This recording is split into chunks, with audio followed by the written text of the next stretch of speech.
it's Michelle from the Salty Spirit. So happy spring. It's the first day of spring and I am in the mood to make summer jewelry. So I'm going to show you how to do a double stranded ankle bracelet, this specific one. Of course, you can use any array of beads that you want. It's important that you know the length of your ankle bracelet that you want. You would just take your wire or a string, put it around your ankle. Of course, you don't want it too tight, loosely fitted, and then just put it against a ruler so that you know. I would say the average length of an ankle bracelet is about 9 inches, okay? But everybody has different size ankles. My ankles are pretty skinny, but I'm still doing 9 inches. So it's double stranded. So you need to times that by 2 when you're measuring your wire, but you want to go like 3 or 4 inches past that. So if your ankle bracelet is going to be 9 inches, then you're cutting 18 inches. But then again, you want to add another 3 or 4 inches to that because you need that extra length to do the endings and the crimps and the jump rings. And I'm also going to show you how to put an extender also at the end, just for that added length. Okay, so what you're going to need is a clasp of your choice, jump rings, your choice of beads, crimp tubes, they're really, really tiny, jewelry wire, and the actual tools are just flat nose pliers and a wire cutter. Okay, and I'll have all this stuff listed in the description, and here we go. Let's get started. Yay. Okay, so for my particular length, I am going to do a 9-inch anklet, and that's pretty standard. But again, if you're making this for yourself, you really want to do, like I had mentioned in the intro, is to just size it up. And, you know, some people like their anklet bracelets a little bit snug. I don't, and I don't think it's a good idea because they can break. So it's up to you. But since it is a double stranded anklet, obviously you have to times that by 2. So if I'm making a 9-inch, now don't forget, I'm adding another inch or 2 to that 9-inch because you need that extra for doing the ends, crimp tubing, and everything. So if I'm doing 9-inch plus a couple of inches, that's 11 inches, but I'm doing it times 2 because it is a double strand. So this is about 22 inches of wire. Okay, so here is the way I start. So I line them up nice and even. I don't know why I put cream on my hands because everything is slipping out of my hands. Okay, you're going to go to the end that is the loop. It's not the rabbit ears at the end here. It's the loop, okay? You're going to squeeze it.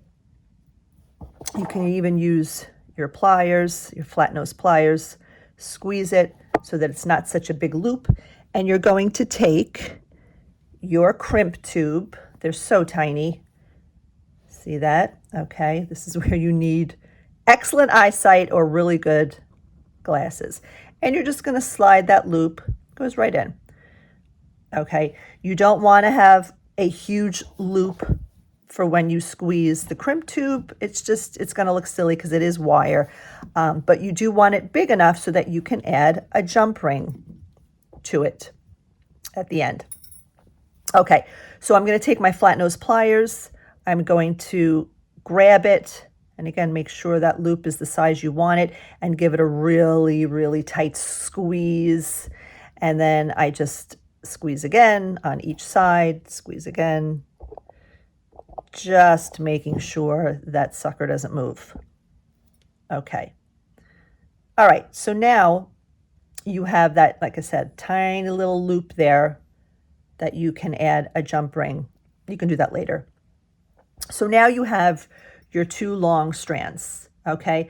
And what I like to do before I start like just beading each side is I take 1 bead. And again, you have to make sure your beads, and again, this is wire. Most it will fit most beads. I am going to just take, which one should I use? It's absolutely up to you what kind of beads you use. And I'm going to thread both This is going to be a neat trick. Come on, Mama. There you go. Both through and string it all the way down to the bottom. So that those two are in there, okay? And now I will start to string separately. And I think just, what I do is I just, I string a couple on one side, I string a couple on the other side, and I keep going and keep going and keep going. It really doesn't matter. That's just the way I do it. You can do one at a time, but I feel like it kind of keeps it even, the weight even. And so I'm going to speed this up now.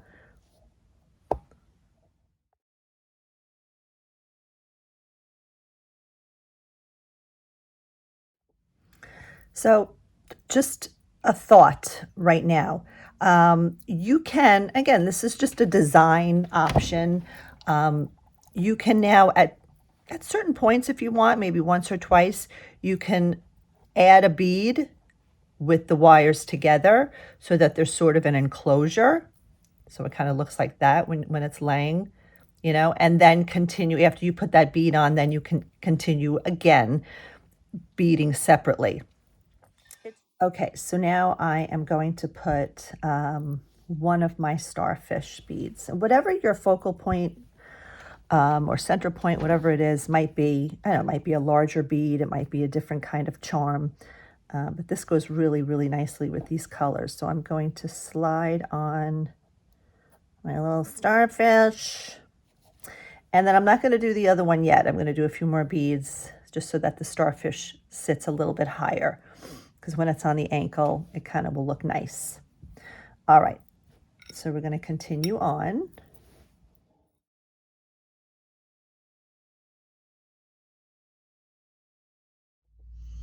Okay, so we're done. And again, I kept checking to see the size. I have a little ruler to my side next to me, and just kind of kept making sure I wasn't going too long. So this is what I have left now, which is actually not too much. I was kind of hoping I had a little bit more, because you have to bend it back into the crimp tube. So again, you really want to have a lot of extra tail there. So now I'm going to put these two together. And what I'm going to do, just to kind of keep it closed, is I'm going to do what I did in the beginning. I'm going to put the two wires together. Oops, one just slipped. And make them nice and even, and then just take a bead. Let me get a bigger bead, just to kind of fuse them together. Put it in, slide it down. This way it kind of keeps the rest from sliding out, and everything just kind of snug as I do the final closure. So again, I'm going to take my teeny tiny crimp. And this time, it's not a loop, obviously, it's just two loose ends.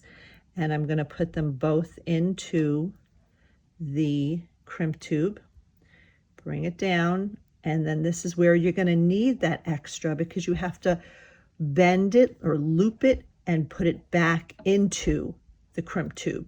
So this is a little tricky. I can do it. Might take a little effort. Patience. Oh my God, I did it. Okay, so, oh, so careful. Okay, so it's in. Now you see the loop there? Okay, so I'm going to take my flat nose pliers. And again, you don't want to have a lot of wire down there, because it's not exactly attractive. So you want to pull it through as close to the beads as you can, like so. And then squeeze really, really hard. Again, release and squeeze again, move it around, squeeze again. Okay, and you're going to still have that tail again, so you're going to snip that off. The loop is a little bit bigger than I would have liked, but again, like I said, I didn't have, it's kind of like Butterfingers, I didn't have enough wire to really be exact with it. So there's that loop. It's fine. So I'm going to add now, we're just going to add the finishing touches with the jump ring. And for me, I'm doing a lobster claw. So I'm going to take my, either your round nose pliers or your flat nose, whatever can fit, and open up that jump ring, grab onto it, loop it through both wires, make sure it's not just one, okay, and then I'm going to add the lobster claw to that, and then I'm going to squeeze it closed, squeeze, and then the other side we want to add a jump ring. Now again, you're going to obviously put it around your ankle before you finish it up, just to make sure it's the right size. If it is a little too short, you can always put an extender. You can put a very large jump ring, or you can put a couple of jump rings. I mean, there's so much that you can do to add on, but if it's too big, your anklet, you're kind of screwed. Or you give it to that person who has very, very thick ankles. Okay, that's going to go in there. Close it up. So an extender, I figured let me just show you quickly.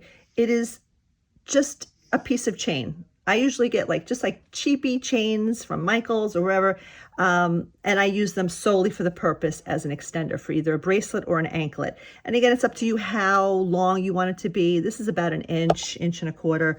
So if my anklet was a little snug, which honestly it is, I'm going to add an extender. So I'm going to undo that jump ring, or just open it, I should say. So it's opened, and then I'm going to attach that little extender, grab it again, the flat nose pliers, squeeze the jump ring closed. Sorry, everything is so tiny, it's hard to see. And now I have that extender. And if you want to add something to the end, that really looks pretty, because chances are part of it's going to be hanging. So you could get yourself a tiny little, charm, whatever it is, a star, a seashell, tiny, just so that as it hangs against your ankle, it's not just a plain chain. It's a little bit decorative. Okay. It's so pretty. Let me know if you have any questions, and I really, really thank you for watching. See you next time.